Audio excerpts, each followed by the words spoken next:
पटना के बाहरी इलाके में एक घना जंगल था। उसमें एक विशाल पेड़ था जिस पर एक प्यारी सी चिड़िया का राज था जिसका नाम था शुभ। वह दिखने में बेहद खूबसूरत थी। जितनी वो दिखने में सुंदर थी उतनी ही क्रूर भी थी।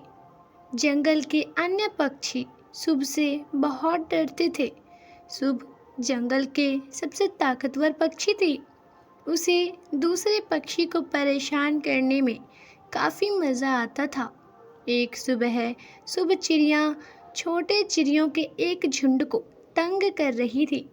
वह उन्हें डराती, उनका पीछा करती और कभी-कभी उन्हें चोट भी पहुंचाती थी।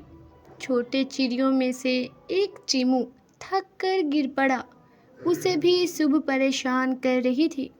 तभी उनमें से एक ज्ञानी चिड़िया आई और शुभ को डांटने लगी और चीमू को दिलासा दिया। ज्ञानी चिड़िया ने शुभ से पूछा, तुम इतनी क्रूर क्यों हो शुभ? शुभ चिड़िया ने घमंड से कहा, मैं जंगल की सबसे ताकतवर चिड़िया हूँ। मैं जो चाहूँ सब कर सकती हूँ। ज्ञानी चिड़िया ने कहा, शुभ, ताकतवर होना बुरा नहीं है, लेकिन ताकत का सही इस्तेमाल करना ज़रूरी है। दूसरों को परेशान करने से तुम्हें सिर्फ नफ़रत ही मिलेगी। शुभ चिड़िया ज्ञानी चिड़िया की बातों को नहीं मानती थी, लेकिन ज्ञानी चिड़िया के शब्द उसके दिमाग में कहीं अटक गए। कुछ दिनों बाद शुभ एक जंगल से गुजर रही थी। तभी उसने एक पक्षी को देखा जो घायल अवस्था में था। उसे देखकर शुभ रुक गई। शुभ को अंदर से उस पर दया आ गया। उसने उसकी मदद की और उसे सुरक्षित स्थान पर ले गई।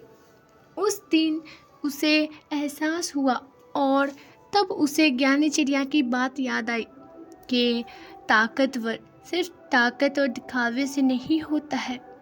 तब उसे समझ में आया कि ताकतवर होना क्या मायने रखता है। ताकत अगर मदद करने में लगाया जाए तो ताकत का सही इस्तेमाल होगा। उसे अपनी गलती का एहसास हो गया था। तब उसने सभी पक्षियों से दिल से माफ़ी मांगी और सबके साथ मिलकर रहने लगी, सबकी मदद करने लगी। पहले तो पक्षियों को शुभ के बर्ताव पर यकीन नहीं हो रहा था कि इतनी क्रूर पक्षी जो हमेशा सबको परेशान करती, डराती, हुक्म चलाती थी, वो अचानक से ऐसे कैसे हो गई है। लेकिन फिर भी उसकी मदद और निस्वार्थ भाव को देखकर सभी चिड़ियों ने उस पर यकीन किया और इस तरह से शुभ अब किसी भी पक्षी को परेशान नहीं करती, बल्कि जितना हो पाता वो उनकी मदद करती। दोस्तों, हमें किसी को परेशान नहीं करना चाहिए। अगर मेरे पास ताकत है तो मुझे लोगों की मदद करनी चाहिए। जो बीमार है, असहाय है या फिर किसी भी परिस्थिति में हो, उसकी मदद करनी चाहिए, ना कि अपने ताकत का बेमतलब इस्तेमाल करना चाहिए।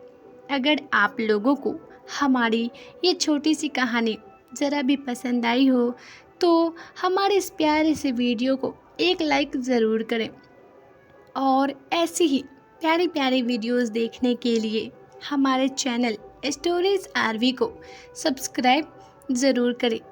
आपका एक लाइक हमें अच्छी अच्छी वीडियोस बनाने के लिए मोटिवेट करता है। Thank you so much.